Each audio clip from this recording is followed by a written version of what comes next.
बोलिए सतगुरुदेव की।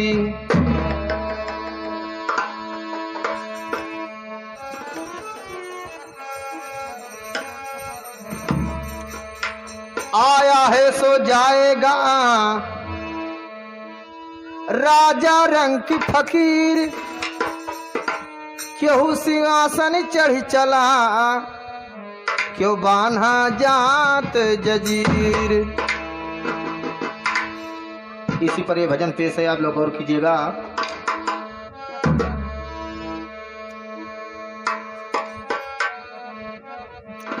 अरे ससुरारी के चली, ससुरारी के चली, अरे ससुरारी के चली, हरे अपने पियवा के दुलारी ससुरारी के चली।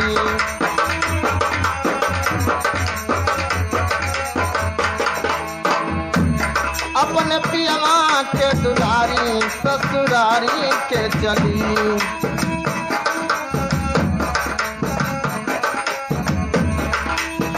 हो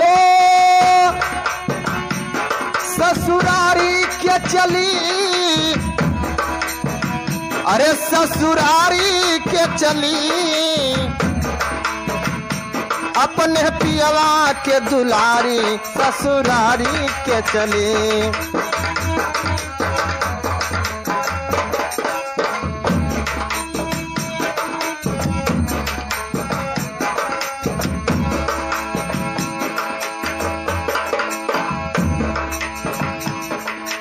एक दिन पिया भेजे परवाना, आए नौआ बारी। एक दिन पिया भेजे परवाना, आए नौआ बारी, साहब आए नौआ बारी।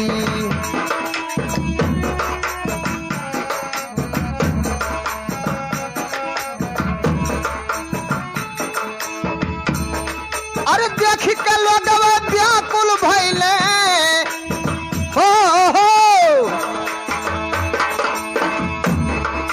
देख के लोग व्याकुल भइले, गावे लागे गारी, हाली बोले न दुलारी ससुरारी के चली, हाली बोले न दुलारी ससुरारी के चली।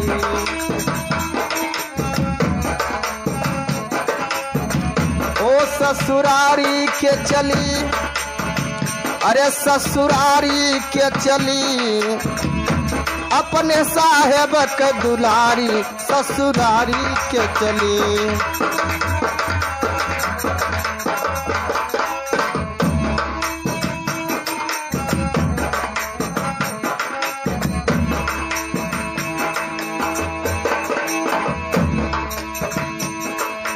हरे बांस के डोली बनावे, और यहाँ चरा देखो भारी।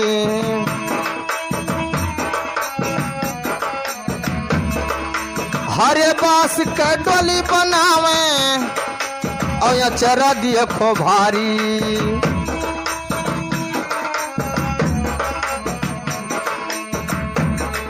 मुजरे सरिया से बिनमा में हो, मुजरे सरिया से बिनमा में, सुत पे गोड़ पसारी, अरे ओढ़े गौने वाली सारी ससुरारी के चली।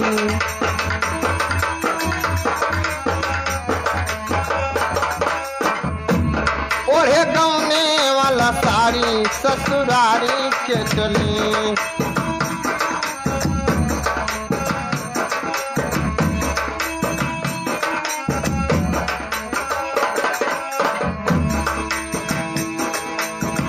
अरे ससुरारी के चली, ससुरारी के चली, अपने पियवा के दुलारी ससुरारी के चली।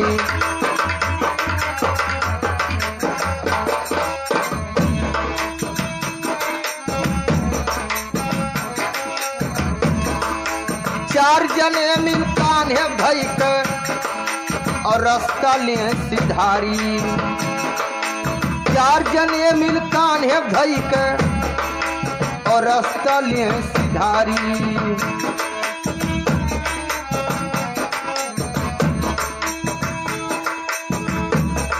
और धीरे धीरे कदम बढ़ावे हो, धीरे धीरे कदम बढ़ावे और राम राम पुकारी। गंगा घाटवा पे उतारी ससुरारी के चली। गंगा घाटवा पे उतारी ससुरारी के चली।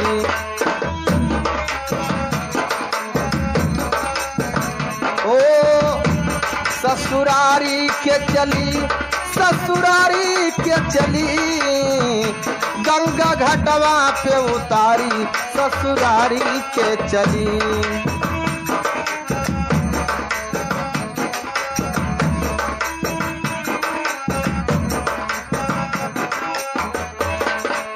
बालजी गौतम गाँव निर्गुण पंचोलियो बिचारी।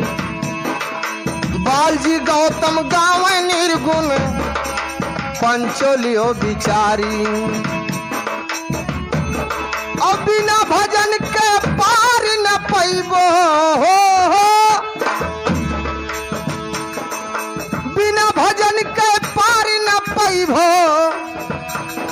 अरे परी है मार करारी। अब से चियतो नर यो नारी ससुरारी के चली। अपने साहेब के दुलारी ससुरारी के चली। अपने साहेब के दुलारी ससुरारी के चली। अपने पियावा के दुलारी ससुरारी के। ओ ससुरारी के चली, ससुरारी के चली। अपने सतगुरु के दुलारी ससुरारी के चली। अपने साहेब के दुलारी ससुरारी के चली। बोले सतगुरुदेव की। हमारे प्यारे बंधुओं, एक कहरवा तर्ज में आप लोग भजन सुने। ये रमतलहा बाबा गोंगदास का। कैसे भैया शांति का परिचय दे करके सुने और लाइक सब्सक्राइब ज्यादा से ज्यादा शेयर करें।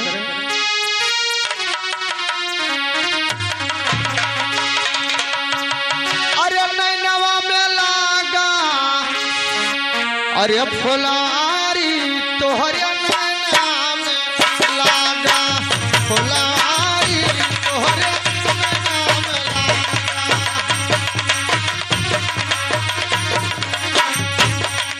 नैनवा में लागा, नैनवा में लागा। फुलवारी तोहरे नैनवा में लागा। अरे फुलारी तोहरे नैना में लागा। फुलवारी तोहरे नैनवा में लागा।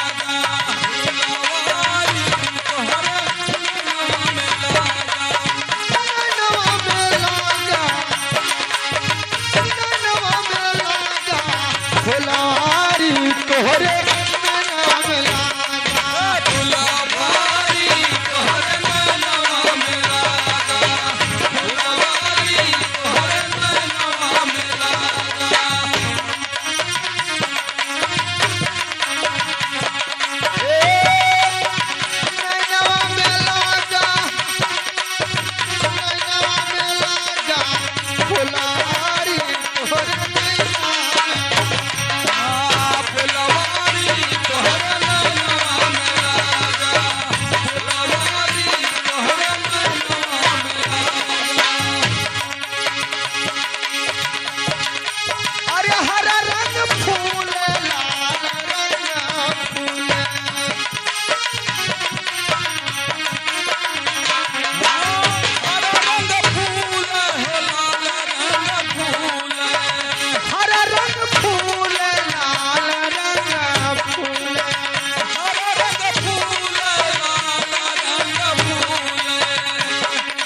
की बिछावे कुसुम साड़ी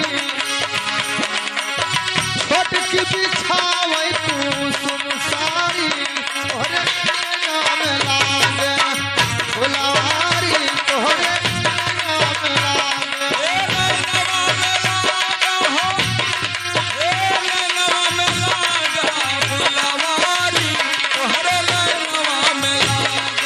अरे फुलवारी तोहरे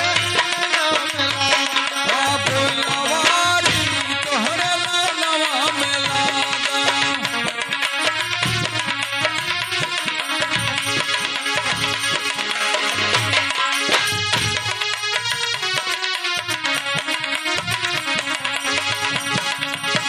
चंचल नारी झारू चितवे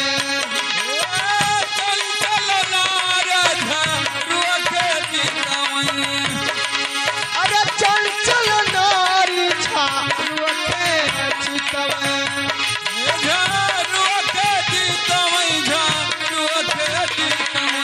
अरे चंचल नारी झारू चितवे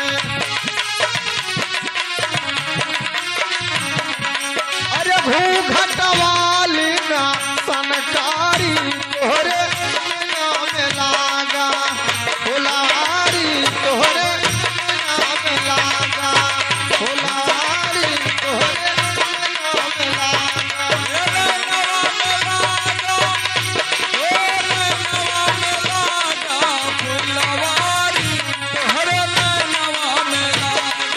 अरे फुलवारी तोहरे नाम लागा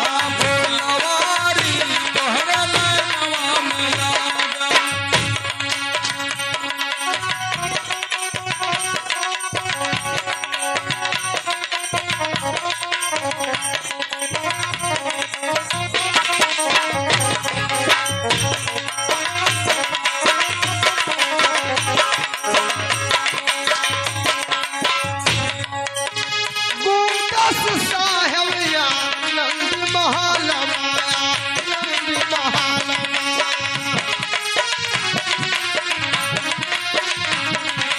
अरे गुंडस साहेब या नंद महल माया आनंद महल माया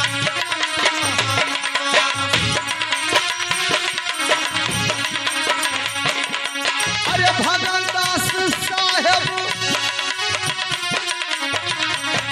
हो भगन दास साहेब ने रचियारी तोहरे नाम लागल फुलवारी तोहरे नाम लागल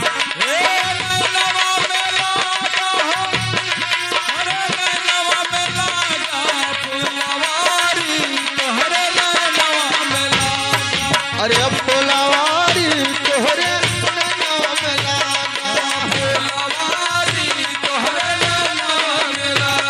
हे फुलवारी तोहरे नाम लागा हाँ फुलवारी तोहरे नाम लागा आइए दोस्त इस निर्गुण पर गौर करें बहुत प्यारा निर्गुण है और लाइक सब्सक्राइब ना भूलें ज्यादा से ज्यादा शेयर करें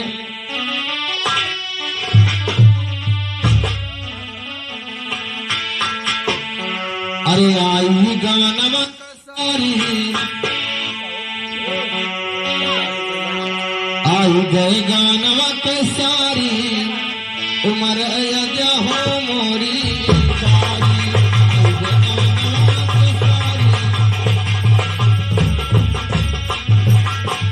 आई गे गाना सारी उमर अजा हो मोरी बारी हे अजा हो मोरी बारी हो अजा हो मोरी बारी आई गे गाना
समाज पिया ले आए, साज समाज पिया ले आए, और कहारवा चारी, और कहारवा चारी उमर यजहो री, और कहारवा चारी उमर यजहो री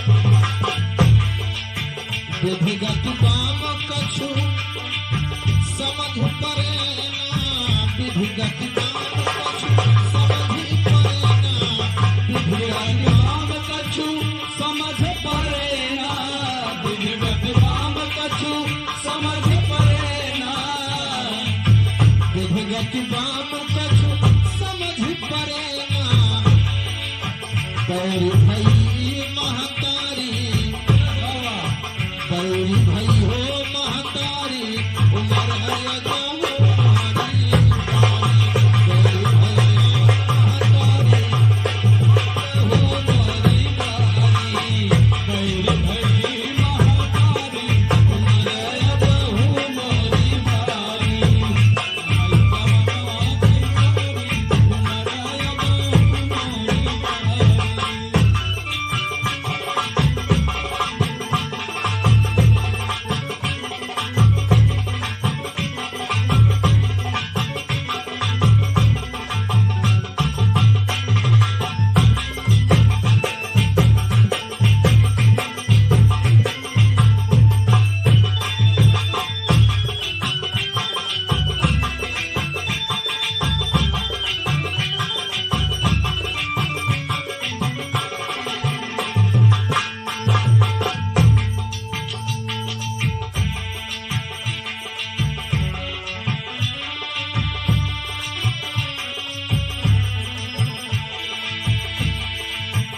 नदिया किनारे बलम मोरा रसिया, नदिया किनारे बलम मोरा रसिया, नदिया किनारे बलम मोरा रसिया, नदिया किनारे बलम मोरा रसिया, नदिया किनारे बलम मोरा रसिया, बिना घूंघट पटकारी, बिना घूंघट पटकारी उमर यजहो मोरी बारी, बिना घूंघट पटकारी उमर यजहो मोरी बारी, बिना घूंघट पटकारी उमर यजहो मोरी बारी, अजहो मोरी बारी,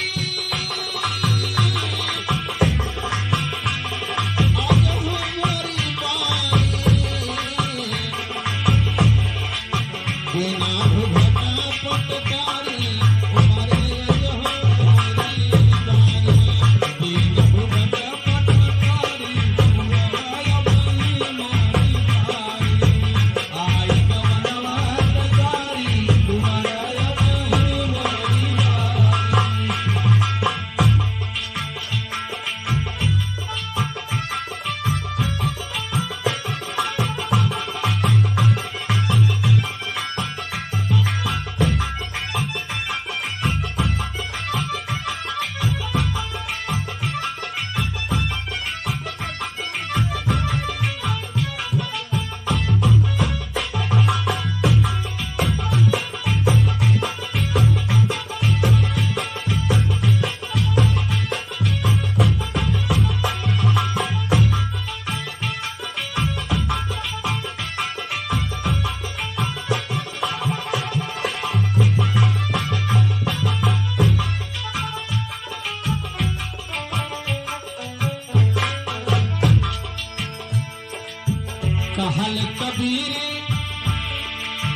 सुन भाई साधो कहीं कबीर सुन भाई साधो कहीं कबीर सुन भाई साधो कहीं कबीर सुन भाई साधो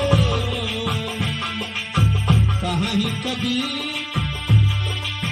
सुना भाई साधो कहीं कबीर सुना भाई साधो कर्मगत कार्य नकारी कर्मगत कार्य नकारी उमर हो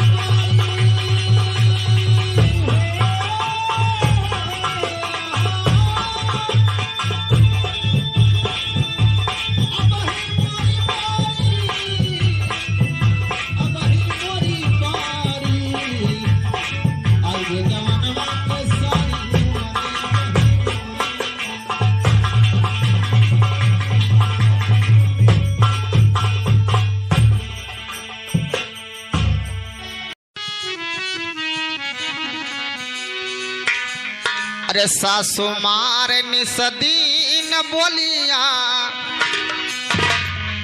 अरे ननदी तान मारा हो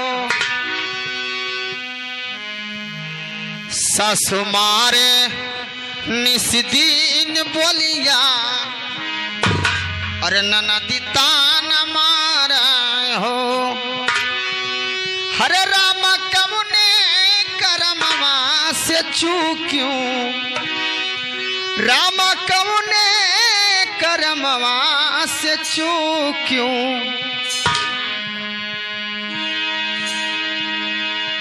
राम कमुने करमवा से चूक्यों बलक नाही पाई हो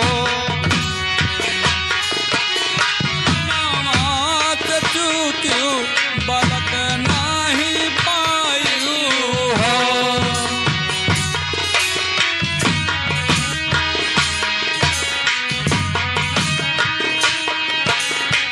अरे राम कौने करमवा से चूक्यों बलक नाही पाई हो राम कवने करमवा से चूक्यों बलक नाही पायू हो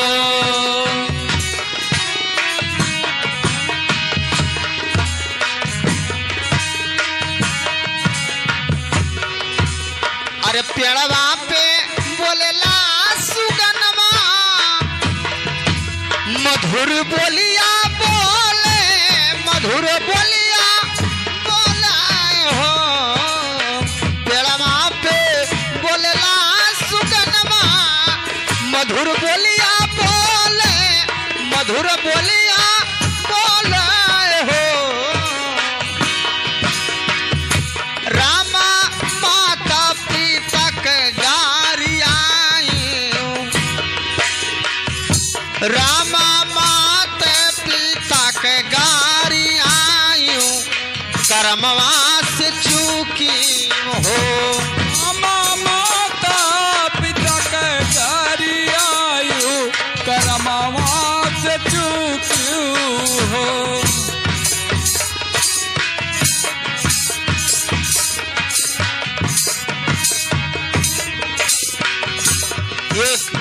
एक पंछी के रूप में भगवान परमात्मा समझा रहे हैं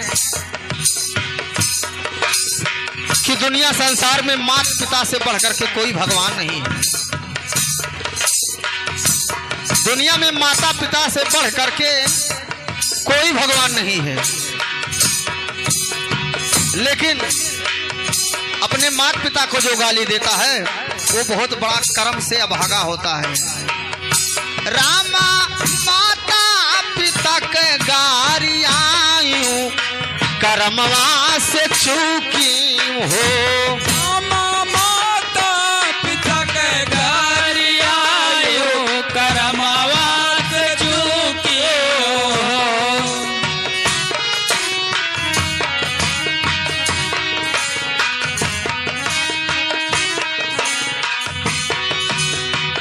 कहियो ना सासू जी कैसे बा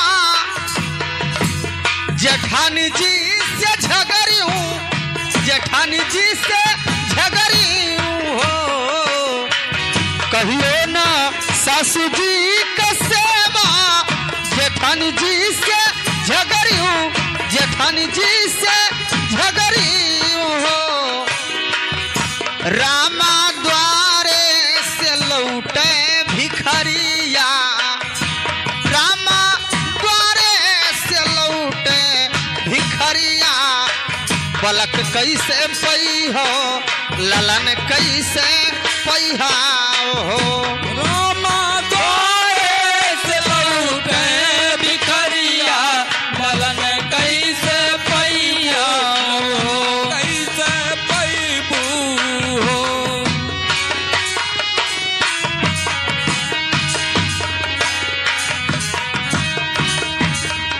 लेकिन वो स्त्री कहती क्या है कैसे भैया कि हे भगवान हे परमात्मा हमसे बहुत बड़ी चूक हो गई और बहुत बड़ा गलती हमने किया है लेकिन इस गलती को आप क्षमा कर दो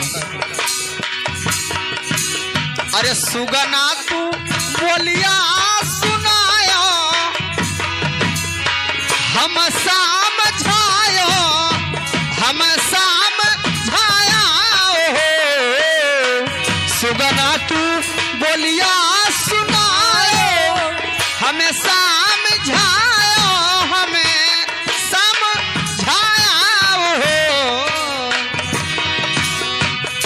रामाय बुयस यतन बतावो रामा अब यस यतन बतावो पलक मुख देखबाए हो माया बयस जतन बतायो बलक मुख देखाई बलक सुख पाई बहो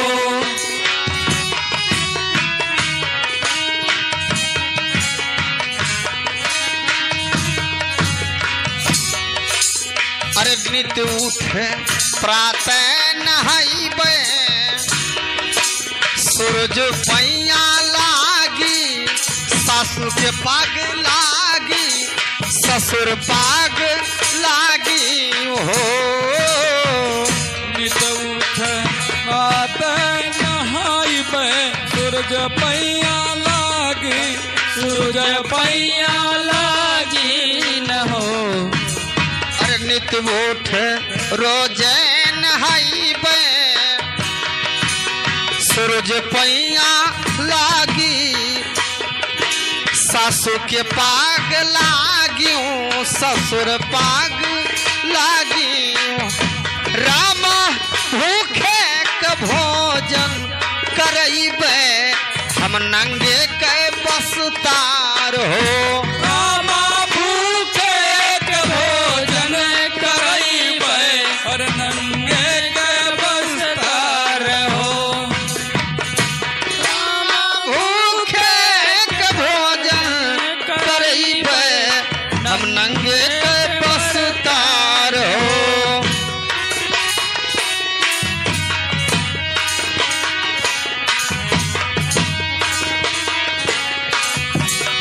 इतना सब करने के बाद भगवान परमात्मा का ध्यान हुआ और उस स्त्री का मांग पूरा हुआ भगवान ने अपने नेत्रों से देख लिया देखा और सोचा भी होता क्या है एक माह बीतले दूसरे बीतल इतना सब करने के बाद एक माह बीतले दूसरे बीतल अरे तीन बीतल हो चार बीती गईला हो अरे रामा छठे गोड़ घराने भरोसा कुछ हो गईले हो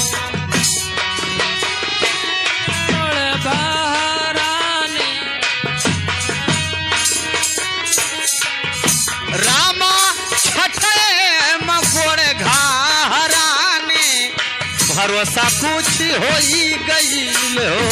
रामा छठे में गोड़ घराने भरोसा कुछ भइलन हो। अरे भरोसा कुछ हो ही गईला हो, भरोसा कुछ हो ही गईले हो। रामा छठे में गोड़ घराने भरोसा कुछ हो ही गए हो। रामा छठे में गोड़ घराने भरोसा कुछ होई गया हो। रामा छठे में गोड़ घराने भरोसा कुछ होई गया हो।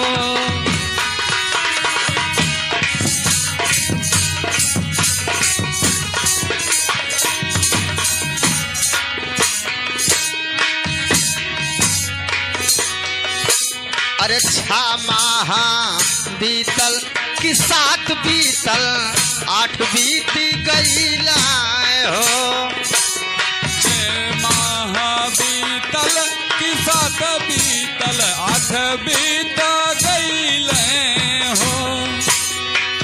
अरे रामा लगते हो 9वें महीनमा, रामा लगते 9वें महीनमा।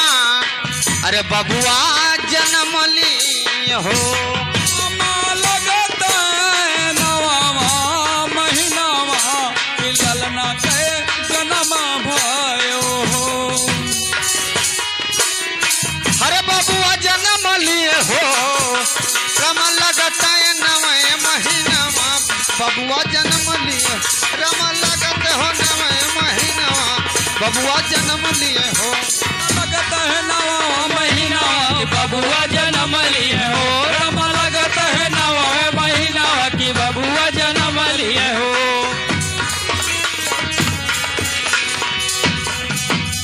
जे सोहार गावे और गाय के सुनावा हो। अरे जे सोहार गावे अरे गाय के सुनावे, अरे बैठी के सुना हो। रामा तुलसी बिरवा जे लगावे अमर फल पावे हो। रामा तुलसी बिरवा जे लगावे अमर फल पावाई हो। अरे रामा तुलसी बिरवा जे लगावे अमर फल पावे हो। रामा तुलसी बिरवा जे लगावे अमर फल पावे हो। रामा तुलसी बिरवा जे लगावे अमर फल पावे हो। रामा तुलसी बिरवा जे लगावे अमर फल पावे हो।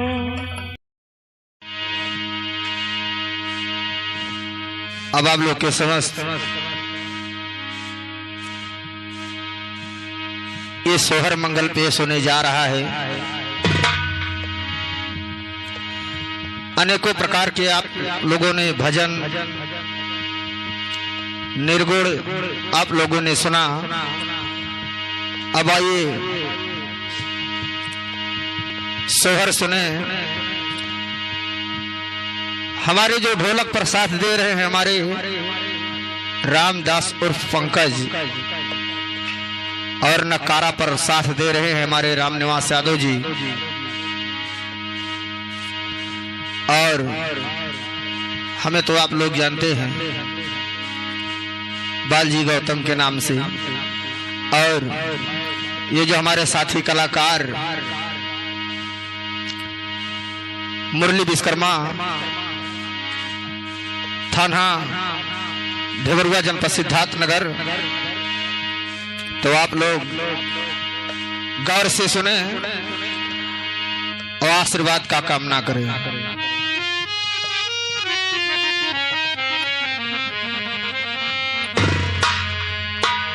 एक समय की बात है,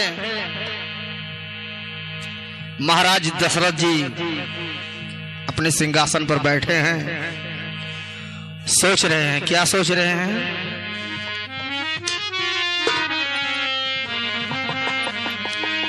अरे सभवा में बैठे राजा दशरथ मन है मान सोचाए हो। सभवा में बैठे राजा दशरथ मने मान सोचाए हो। रामा नाही घर में कहो बलकवा तो कैसे दीन कटिहाए हो।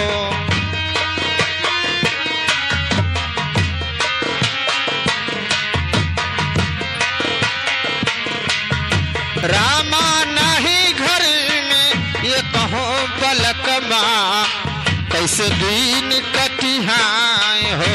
रामा नहीं घर को बलकवा तो कैसे देना कटी है हो। सभवा में बैठे राजा दशरथ मन ही मान सोचे मन मान सोचाए हो।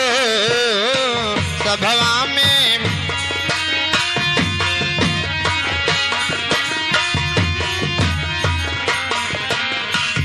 रामा नहीं घर में कहो बलकबा कैसे दिन कटिहाए हो। नहीं घर को बलकवा तो कैसे देना कटी है हो। अवधपुरी ऐसन नगरी अवधपुरी ऐसन नगरी ऊंची अटरियान हो। अवधपुरी ऐसन नगरी अरे ऊंची अटरियान हो।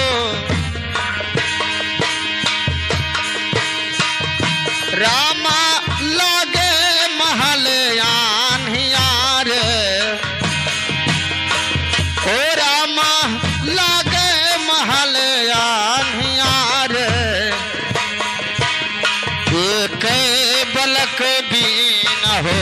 रामा लागे महल यार अरे एक ललन बीन हो। रामा लागे महल आनियार तो एक बालक बीना हो।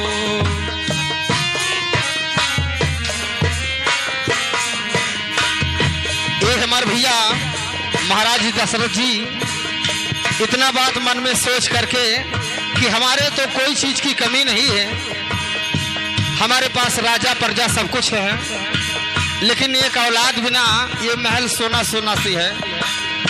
सभवा से उठे राजा दशरथ जंगलवा की ओर गईले जंगलवा की ओर गईले हो। सभवा से उठे राजा दशरथ जंगलवा की ओर चले जंगलवा की ओर चले हो। अरे सभवा से उठे राजा दशरथ जंगलवा की ओर गईले जंगलवा की ओर गईले हो। रामा जाई पहुँचे गुरुद्वारे रामा जाई पहुँचे गुरु के द्वारे द्वारे ठाढ़े अर्जीकार हो। रामा जाई के पहुँचे गुरुद्वारे दुआरे ठाड़े अरज कर दुआरे ठाड़े अरज कर हो। रामा जाई पहुँचे गुरु जी के द्वारे ठाढ़े अर्जीकार हो।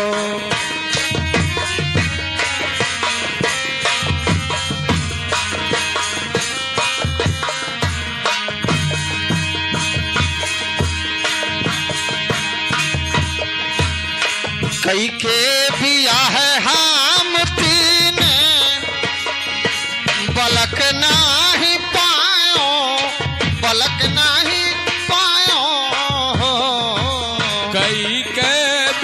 हम दीन बालक नहीं दिया क्यों, बालक नहीं दिया क्यों।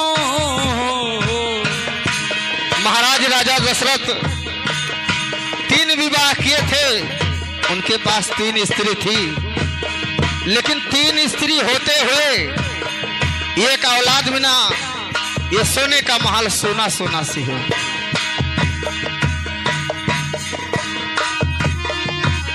कई के बियाह हम दीन बालक नहीं दिया क्यों, बालक नहीं दिया क्यों।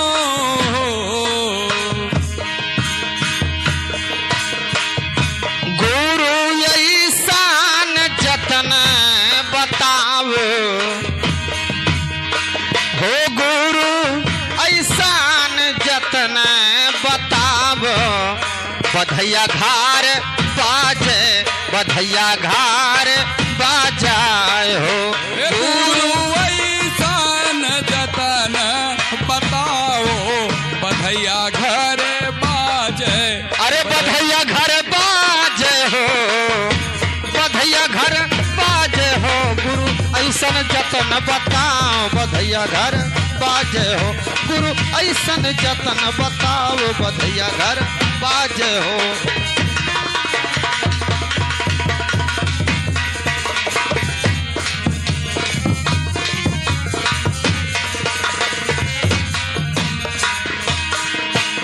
और कुटिया से बोले गुरु बाबा,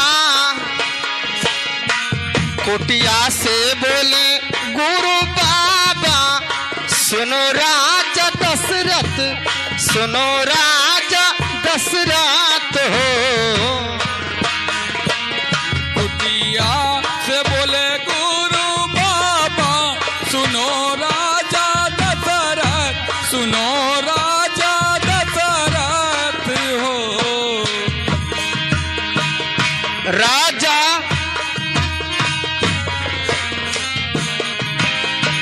ओ राजा तुम एक जग रचावो, राजा तुम एक जग रचावो। बलक मुख देखाओ हो। राजा तुम एक जग रचाओ, बालक मुख देखबो, बालक मुख देखबो। राजा तुम एक जग रचाओ, बलक मुख देखाओ हो।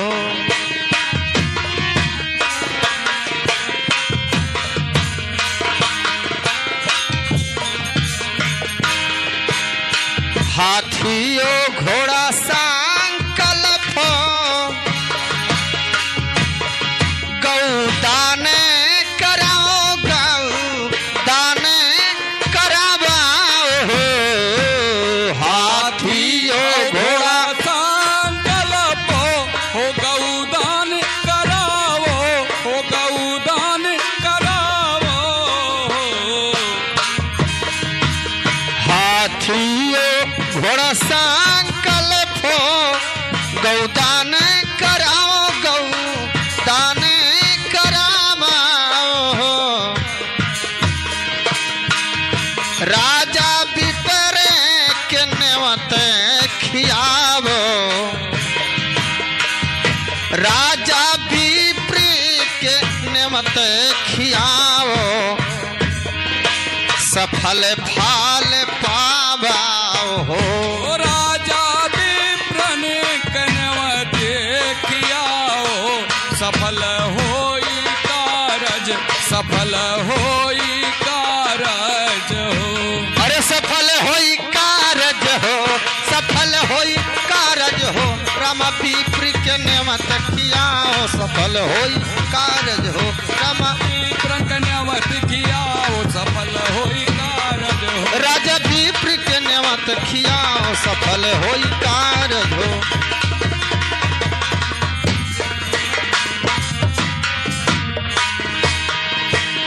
जे यह मंगाल गावे, अरे गाई के सुनावे। और बैठी के सुनाए हो ये है मंगल गावे तो गाई के सुनावे और बैठी के सुनाए हो। रामायण में तुलसी कबीरा रामा अंगने में तुलसी कबीरा अमर फाल पामाए हो। रामायण में तुलसी कबीरा अमर फल पावे। अरे रामायण में तुलसी कबीरा अमर फल पावे। रामायण में तुलसी कबीरा अमर फल पावे अमर फल पावे हो अमर फल पावे हो। अरे रामायण में तुलसी कबीरा सुनैया फल पावे हो। रामायण में तुलसी कबीरा अमर फल पावे हो। रामायण में तुलसी कबीरा सुनैया फल पावे हो। बोले राजा रामचंद्र की जय।